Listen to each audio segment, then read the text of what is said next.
खालिद बिन वलीद जैसा कोई बहादुर तो कोई कौम दिखाए। 134 जंगों में शामिल हुए हैं और 134 जंगें जीत के दिखाई। इसीलिए हजरत उबादा बिन सामित कहा करते थे, खालिद जैसे बेटे माएं रोज रोज नहीं जन्म देती। 134 जंगों में शामिल हुए, सारी जंगें जीत के, कोई एक जंग भी नहीं हारे, बल्कि आपकी मौजूदगी तो फतह का निशान बन चुकी थी। जिस लश्कर में खालिद बिन वलीद शामिल होते, दुश्मन पे पहले ही रोब तारी हो जाता था। शुरू में तो खालिद बिन वलीद मुशरिकीन मक्का के साथ थे, ओहद की जंग में मुशरिकीन के साथ थे। सुलह हुदैबिया के बाद का वाक़या है, इनके दो भाई इनसे पहले कलमा पढ़ चुके थे, हशाम बिन वलीद और वलीद बिन वलीद। वो मदीना मुनव्वरा में थे, हिजरत करके मदीना शरीफ आ चुके। जनाब हशाम ने खत लिखा हजरत खालिद बिन वलीद को, गुलाम के हाथ रुक्का दे के भेजा कि जाओ जाके मेरे भाई खालिद को ये मेरा पैगाम दो। उसमें क्या लिखा था उन्होंने, ए खालिद, तेरे जैसा अक्लमंद अभी तक इस्लाम से दूर है, मैं इस पर बड़ा हैरान हूं। कैसे दावत दी है उन्हें इस्लाम की, मैं इस पर हैरान हूं कि तेरे जैसा अक्लमंद, उसने इस्लाम पे गौर ही नहीं किया। अगर तू अकल से काम लेता तो इस्लाम कबूल कर लेता। गौर कर इस्लाम पर। जिस तरह सहाबा ने इस्लाम की तबलीग की है ना, हम उनसे रहनुमाई लें तो हमारे लिए इस्लाम की तबलीग करना आज आसान है। जो भी अक्लमंद अकल से काम लेगा वो इस्लाम से दूर नहीं रह सकता। इस्लाम की तालीमात पर, इस्लाम किन चीजों की तरफ बुलाता है, इस्लाम किन चीजों से रोकता है, और पैगंबर इस्लाम मोहसिन इंसानियत की सीरत क्या है।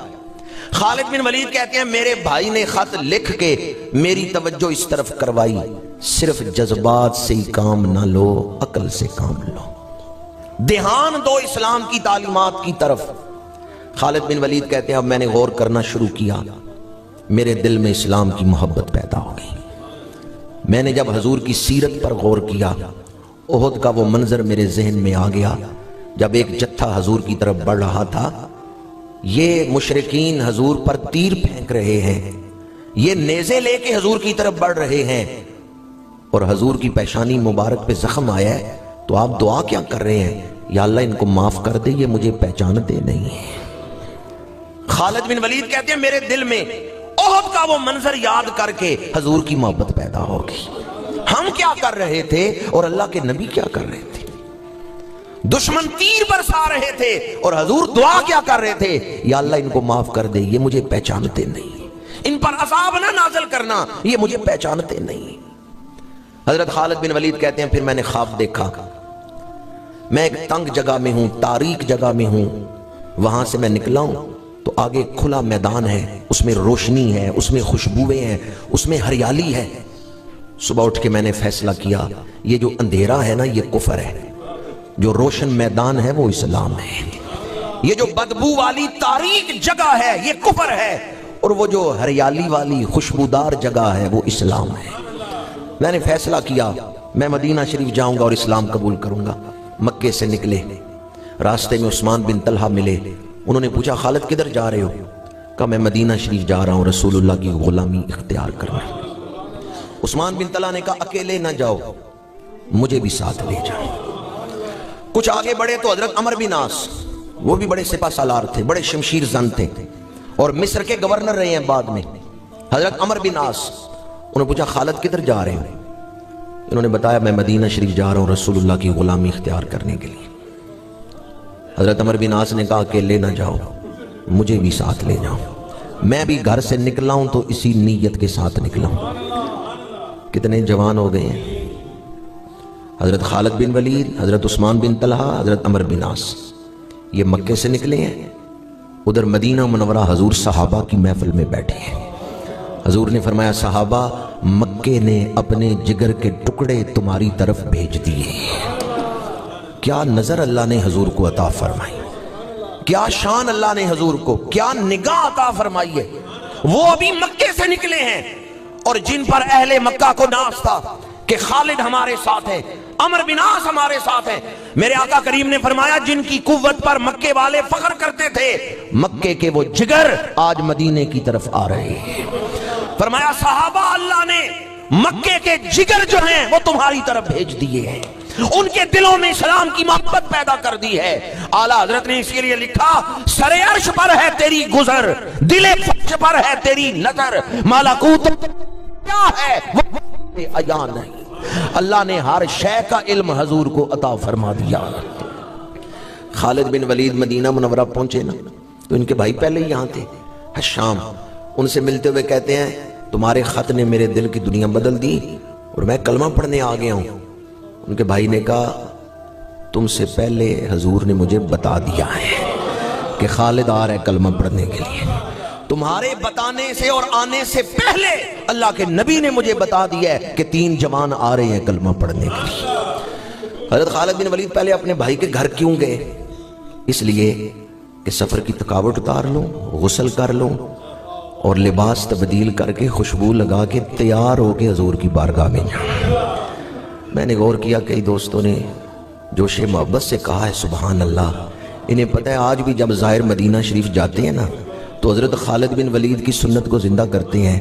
अपनी रिहाइश पे होटल पे सामान रख के गुस्ल करते हैं, कपड़े बदलते हैं, खुशबू लगाते हैं। एक वलवला होता है, शौक होता है, मैंने हजूर के सामने जाना है। या अल्लाह जो इस पे मोहब्बत से सुबहान अल्लाह के उसे मदीना मुनव्वरा हाज़री की तौफीक अता फरमा। मैंने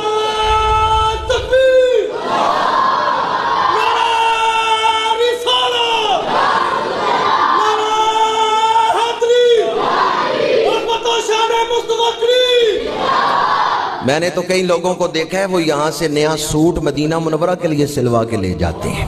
ये सूट मैंने मदीना शरीफ जाके पहनना है।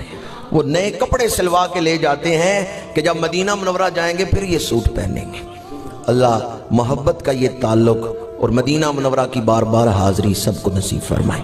हजरत खालिद बिन वलीद गुस्ल कर रहे हैं, गुस्ल खाने में है। उनके भाई हशाम ने आवाज दी, कहा खालिद जल्दी करो, हजूर तुम्हारा इंतजार कर रहे हैं। हजूर ने कासिद भेजा है, हजूर तुम्हारा इंतजार कर रहे हैं।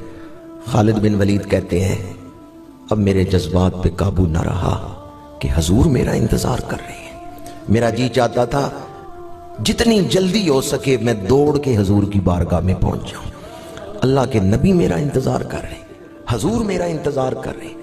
खालिद बिन वलीद कहते हैं मैं सोच रहा था कैसा वो वक्त होगा जब मेरे हाथ हजूर के हाथों में होंगे।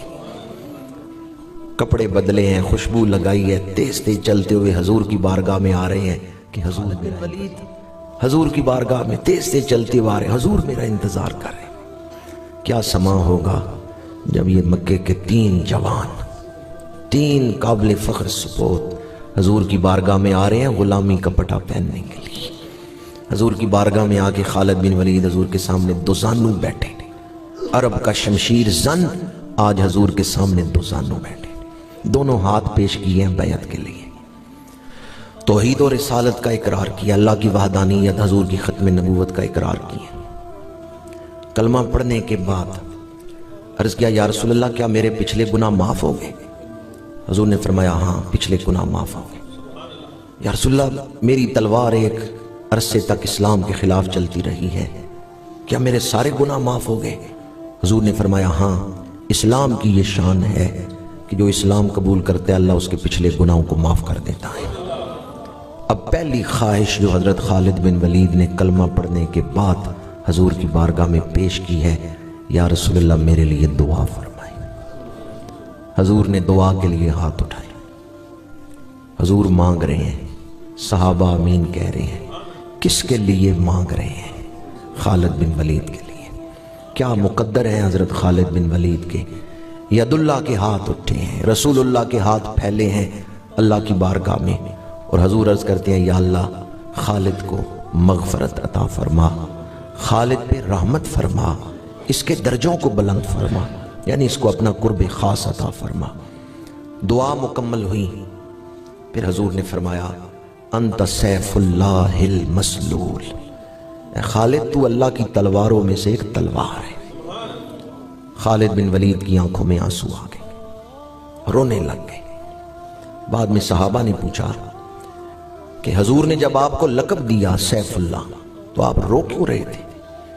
हजरत खालिद बिन वलीद ने फरमाया, मैं रो इसलिए रहा था कि अब मैं शहीद नहीं होऊंगा, क्योंकि अल्लाह की तलवार कभी टूट नहीं सकती।